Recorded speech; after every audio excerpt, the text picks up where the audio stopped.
રાજકોટ જિલ્લાના ભાયાવદર ગામના ખેડૂતે પોતાના જ ખેતરમાં ઘઉંના ઊભા પાકમાં રોટોવીટર ફેરવી નાખ્યું છે.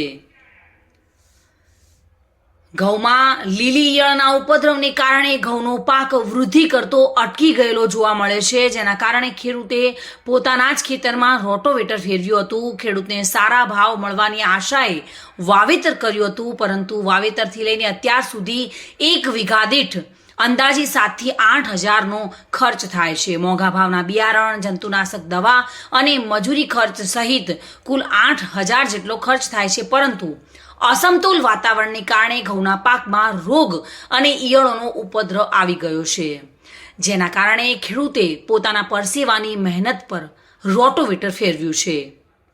હાલ તો રાજકોટ જિલ્લાનો ખેડૂત ચિંતામાં જોવા મળી રહ્યો છે. જગતનો તાત ચિંતિત છે. ઘઉંના ઊભા પાકમાં રોગ આવી જતા લીલી ઈયળોનો ઉપદ્રવ વધી ગયેલો જોવા મળી રહ્યો છે, જેના કારણે ખેડૂતોમાં નિરાશા જોવા મળી રહી છે. હાલ ખેડૂત પાયમાલ થતો જોવા મળી રહ્યો છે. વિમલ સોંદરવા સાથે bureau report, today Gujarati news.